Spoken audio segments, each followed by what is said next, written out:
거룩한 예배로 오신 성도들을 주님의 이름으로 환영합니다. 지난 금요일은 우리나라의 80주년 광복절이었습니다. 어둠의 백성에게 빛을 주신 우리 하나님께 감사와 찬송으로 영광의 예배를 올려드리겠습니다. 이제 예배합니다. 하나님께 예배를 드리는 사람은 영과 진리로 예배해야 합니다. 아멘.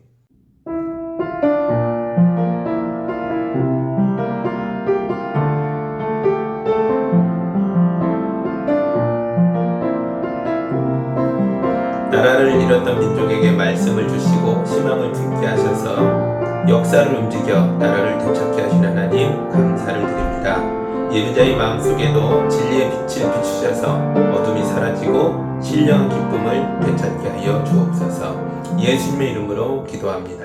아멘.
오늘 우리에게 주시는 하나님의 말씀은 누가복음 12장 49절에서 53절의 말씀입니다. 하나님의 말씀을 봉독할 때에 경청하시기 바랍니다. 나는 세상에다가 불을 지르러 왔다. 불이 이미 붙었으면 내가 바랄 것이 무엇이 더 있겠느냐. 그러나 나는 받아야 할 세례가 있다. 이 일이 이루어질 때까지 내가 얼마나 괴로움을 당하는지 모른다. 너희는 내가 세상에 평화를 주러 온 줄로 생각하느냐? 내가 너에게 말한다. 그렇지 않다. 도리어 분열을 일으키러 왔다. 이제부터 한 집안에서 5 식구가 서로 갈라져서 셋이 둘에게 맞서고 둘이 셋에게 맞설 것이다. 아버지가 아들에게 맞서고 아들이 아버지에게 맞서고 어머니가 딸에게 맞서고 딸이 어머니에게 맞서고 시어머니가 며느리에게 맞서고 며느리가 시어머니에게 맞서서 서로 갈라질 것이다. 아멘. 잠깐 기도합니다. 우리 예수님이 주시는 어려운 말씀을 읽었습니다. 이 말씀을 생각하고 깊이 묵상하여 새로운 길로 주님의 인도하심을 발견하는 시간이 될 수 있도록 도와주옵소서. 예수님의 이름으로 기도합니다. 아멘. 오늘 본문은 매우 강력하고 도전적인 말씀입니다. 예수님께서 나는 세상에 불 지르러 왔다. 이 불이 이미 붙어서 활활 탔으면 좋겠다. 이렇게 말씀하셨거든요. 다음 구절은 더 심각했죠. 51절입니다. 너희는 내가 세상에 평화를 주러 온 줄로 생각하느냐? 내가 너에게 말한다. 그렇지 않다. 도리어 분열을 일으키러 왔다. 아멘. 누가복음 2장에 보면 예수님이 베들레헴 마구간에서 탄생하셨을 때 하늘에 천군과 천사들이 나타나서 하늘에는 영광이요 땅에는 평화로다 라고 노래했습니다. 천사들은 평화의 왕이 세상에 태어났다고 노래했는데 정작 그분은 나는 세상에 평화를 주러 온 게 아니다. 나는 분열을 일으키러 왔다 라고 말씀하시니 이게 도대체 무슨 조화일까요? 세상을 구원하러 오신 분이 세상에 불지르겠다고 하셨어요. 세상에 평화를 주겠다고 하시는 분이 세상에 분열을 일으키겠다 하십니다. 정말 큰 모순입니다. 그래서 오늘 말씀이 대단히 어렵습니다. 그런데 가만히 생각해 보면 이해할 수 있습니다. 옛날 어머니들이 장을 담그실 때에 집불을 펴서 항아리 속에 넣었습니다. 집불의 연기와 열기로 항아리를 소독했던 거죠. 이렇게 소독된 항아리에 장을 담가야만 장이 변질되지 않고 세월이 가면 갈수록 맛이 깊어지고 좋아지는 거죠. 예수님이 이런 말씀을 하신 것이십니다. 세상에 불이 붙어 타야 합니다. 그래야 세상이 구원받을 수 있습니다. 세상에 분열이 와야 됩니다. 그래야 진정한 평화가 이루어집니다. 중세시대 천주교가 크게 부패했을 때 종교개혁자들이 나타나서 세상에 불을 던졌습니다. 그때 종교개혁자들이 외쳤던 5가지 구호가 있었는데요. 모두 솔라라는 말로 시작합니다. 솔라 스크립투라, 솔로 스크리투스, 솔라 피데, 솔라 그라치아, 솔리데오 글로리아. 이 5가지 구호에 붙어 나오는 솔라라는 말은 오직이라는 뜻입니다.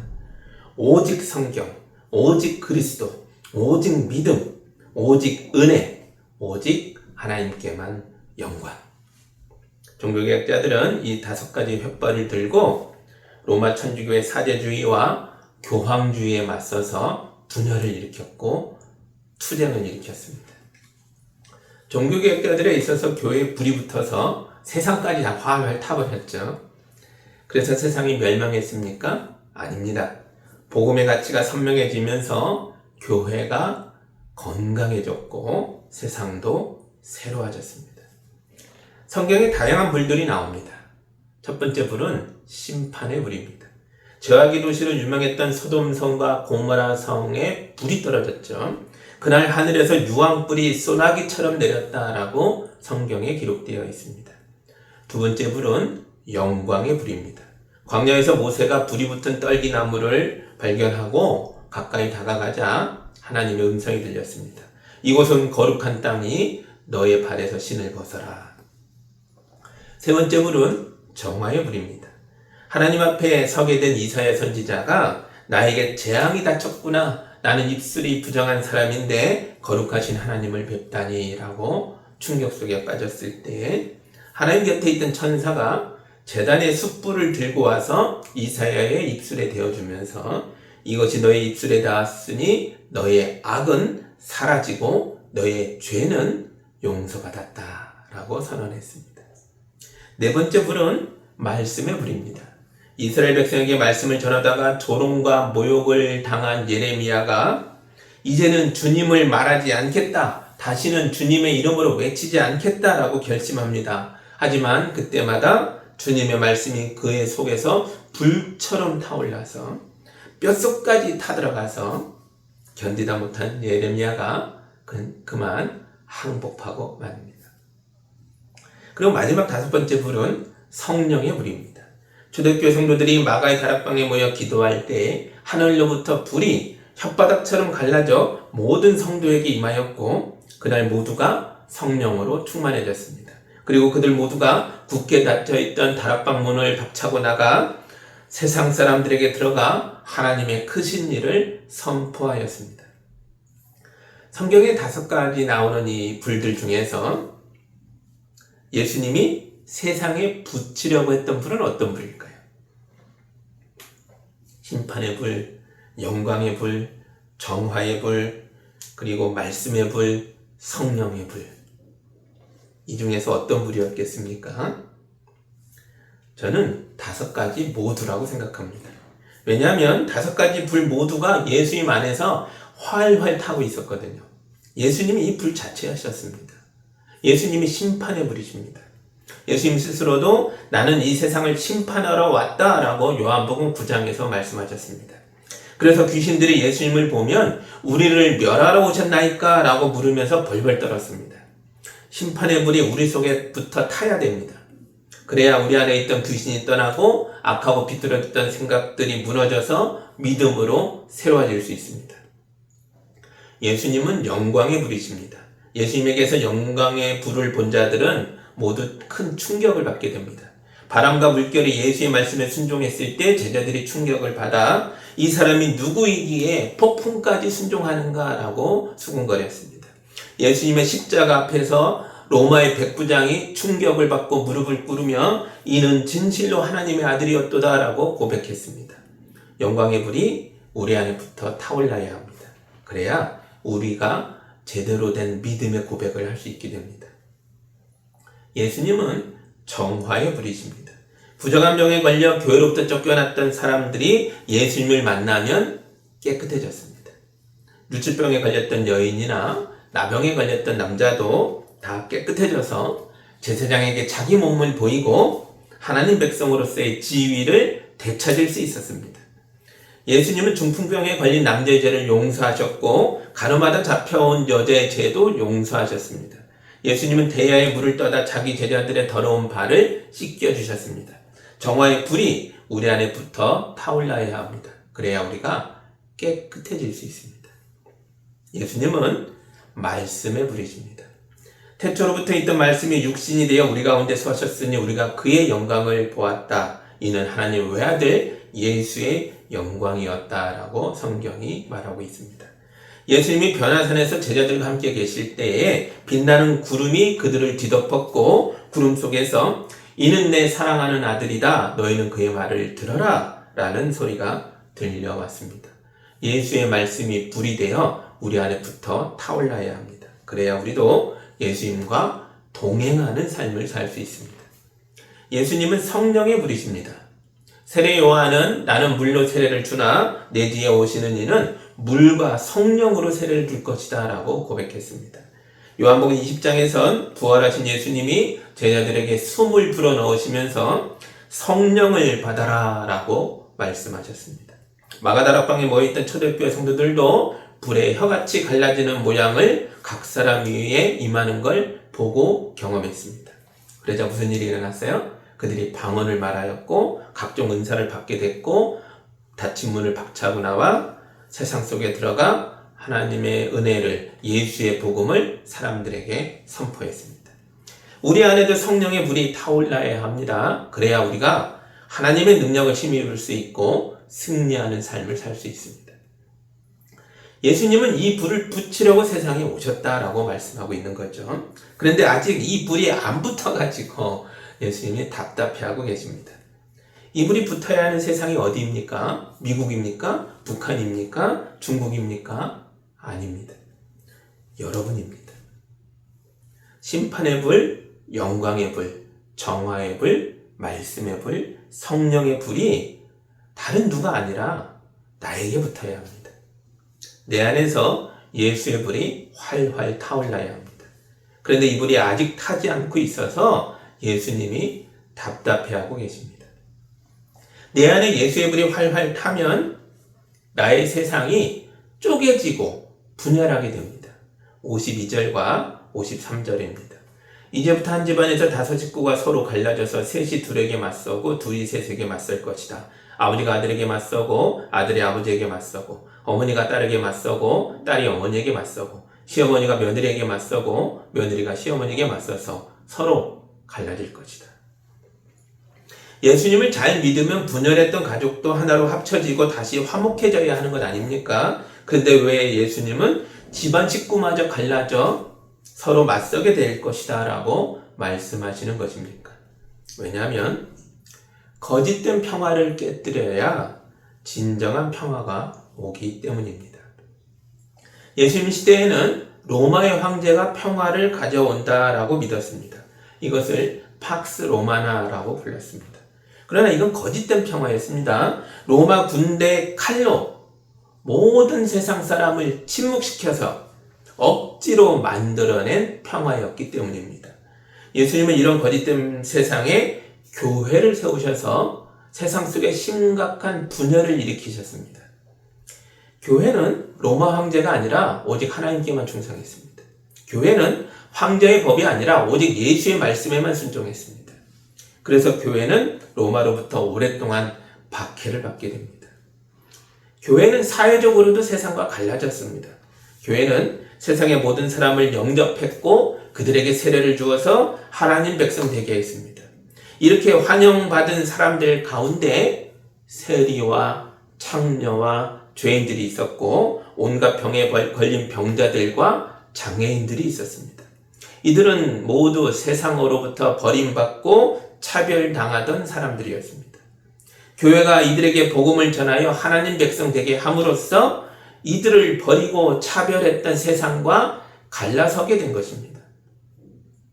예수님을 믿는 사람들 때문에 이런 분열이 가정에서도 일어날 것이고 사회에서도 일어날 것이고 종교와 국가와 경제와 이 온갖 사회 질서 속에서도 분열이 나타날 것입니다. 교회가 세상으로부터 분열했기 때문에 세상의 모순과 죄악이 분명하게 드러나게 되는 것입니다. 죄가 드러나야 깨달을 수 있고 반성할 수 있고 회개할 수 있고 고쳐서 새 사람이 될 수 있는 것입니다. 거짓된 평화로 거짓된 화합으로 덮어준다고 해서 구원과 변화와 새로움이 나타나는 게 아니잖아요. 드러내야 합니다. 분열이 드러내는 것이죠. 그래서 이런 분열은 치유와 회복의 과정에서 반드시 일어나야 하는 필수 과정입니다. 오랫동안 미국의 헐리우드 영화는 돈과 권력과 성적인 음란함으로 가득 차 있었습니다. 그런데 최근에는 영화 평론가들이 그래요. 예수님이 헐리우드를 장악했다. 이런 평론을 사람들이 하고 있습니다. 예수님과 제자들의 이야기를 다룬 TV 드라마가 크게 성공을 거뒀고 우리나라 사람들이 만든 예수님의 이야기를 담은 만화 영화도 크게 성공을 거둔 것을 보며 하는 말입니다. 이 일에 앞장섰던 사람들이 있었습니다. 그들은 예수님의 이야기를 영화로 만들기 위해서 오랫동안 기도했고 촬영 현장에서도 매일 기도하면서 하나님의 은혜를 구했습니다. 이 영화에 출연했던 사람 중에 조나단 루미라는 배우가 있습니다. 루미는 몇 편의 영화에서 단역으로 출연한 적은 있지만 크게 주목받지는 못했던 그런 배우였습니다. 루미는 아르바이트를 전전하면서도 배우 생활을 계속 해나갔습니다. 그러나 그의 형편은 더 이상 나빠질 수 없을 지경까지 나빠져서 결국 배우의 꿈을 포기해야 할 상황에까지 내몰렸습니다. 그때 루미가 처음으로 하나님 앞에 엎드려 이런 기도를 드렸습니다. 하나님, 저는 정말 열심히 살았습니다. 돈이 되는 일이라면, 배우 커리어를 위한 일이라면 무슨 일이든 다 했습니다. 이제는 그러지 않겠습니다. 제 인생과 저의 신앙을 모두 하나님께 드립니다. 하나님, 저를 불쌍히 여겨주소서. 마지막으로 이런 기도를 드렸던 게 2018년 5월 달이었다고 합니다. 그리고 3개월 후에 2018년 8월 달에 댈러스 젠킨스라는 사람이 루미에게 전화를 걸어 이렇게 물었습니다. 미스터 루미, 나는 예수님과 제자들의 이야기를 드라마로 만들려고 합니다. 당신이 우리 영화에 예수님 역할을 맡을 수 있나요? 루미가 출연한 영화는 더 초슨, 선택받은 자라는 제목을 달고 TV 시리즈로 방영됐습니다. 그리고 전 세계에서 1억 명 이상이 이 영화를 시청할 정도로 크게 흥행합니다. 8년이 지난 지금까지 계속 새로운 시리즈가 나오고 있습니다. 영화가 성공한 덕분에 유명해진 루미가 언론과 인터뷰를 하게 됐고, 그때 그는 하나님을 믿으십시오. 당신이 당신의 삶과 의지를 하나님께 바치면 그분은 무슨 일이 있어도 당신을 돌보실 것입니다. 보십시오. 내가 살아있는 증거입니다. 이렇게 전 세계 시청자들을 향해서 복음을 전했습니다. 주님과 동행하며 은혜와 사랑 속에서 살아가기를 원하십니까? 그러면 먼저 여러분 속에 있는 세상과 헤어질 결심부터 하셔야 됩니다. 내 속에 죄악이 있고 그릇된 욕망이 있고 왜곡된 주장이 있는데 이것들과 헤어지지 않은 채로 그냥 내 속에 놔두게 되면 결국 이것들이 우리의 믿음의 길을 막아서고 방해해서 예수님을 따를 수 없게 만듭니다. 잠깐의 기도, 잠깐의 결심은 했으나 계속 나아가지 못했던 사람들의 공통된 모습입니다. 루미도 처음엔 그랬다는 거죠. 처음 배우를 했을 때만 해도 그는 헐리우드 시스템 안에서 성공하길 원했습니다. 그래서 헐리우드 시스템과 하나가 되려고 노력했습니다. 그러나 루미가 예수님께 자기 인생을 맡겼을 때 예수님이 그를 그가 알던 세상과 분리시켜버렸습니다. 그리고 마치 종교개혁자들의 구호처럼 그를 오직 성경, 오직 그리스도, 오직 믿음, 오직 은혜, 오직 하나님께 영광을 구하며 살도록 인도하셨습니다.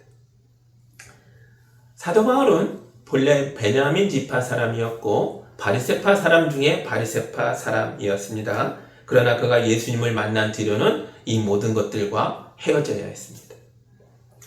바울이 스스로 고백하죠. 나는 과거의 그 모든 걸 배설물처럼 버렸다.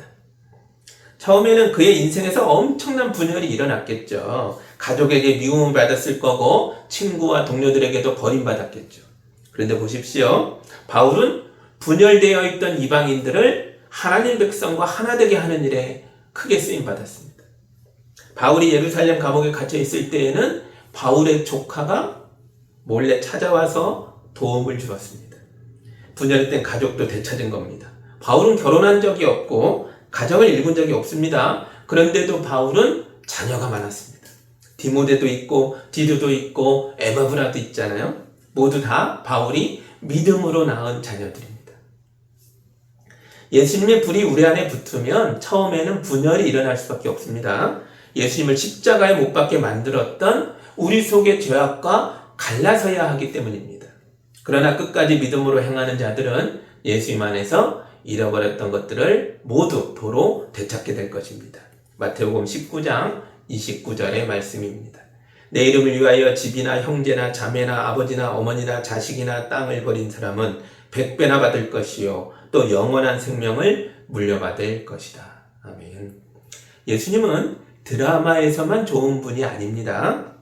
배우 루미가 고백했던 것처럼 예수님은 우리 현실 속에서도 여전히 선하고 좋으신 분입니다.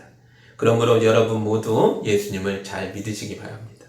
여러분의 뜻과 의지를 다하여서 하나님을 사랑하십시오. 그러면 예수의 불이 우리 안에 붙어 활활 타오르게 될 것입니다. 예수의 말씀이 우리의 길을 인도하시고 우리의 인생을 끝까지 책임져서 마침내 영원한 나라로 인도하여 주시는 줄 믿습니다.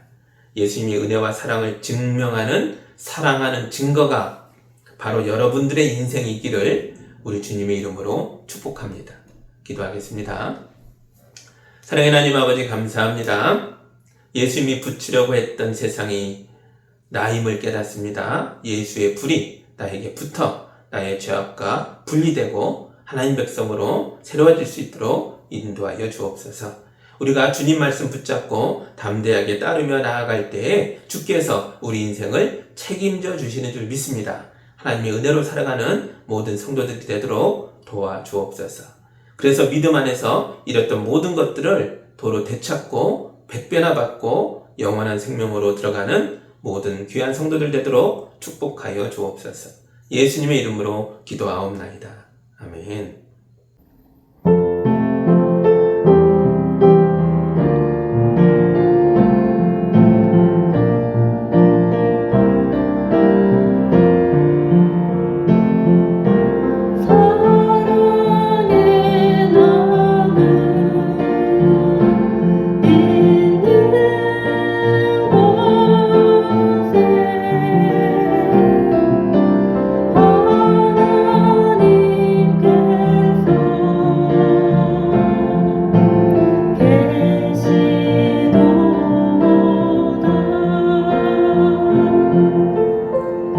사랑하는 하나님 아버지, 우리 성도들이 귀한 예물을 올려드렸습니다. 이 예물이 하나님의 영광을 높이며 하나님의 뜻을 이루며 세상에 불을 붙여 세상을 거룩해 하는 일에 쓰임받게 하여 주옵소서. 우리 성도들 세상을 살아갈 때에 믿음으로 담대하게 살아가도록 성령의 불로 동행하여 주옵소서. 예수님의 이름으로 기도합니다. 아멘. 이제는 우리 주 예수 그리스도의 은혜와 우리 하나님 아버지의 크신 사랑하심과 성령님의 인도하심과 교통하심이 예수의 불이 붙어 거룩한 성도로 세상 가운데 나아가는 우리 모두들 위해 또 살아가는 우리 성도들의 가정과 삶의 터전 위에 이제로부터 영까지 함께하기를 간절히 축원하옵나이다. 아멘.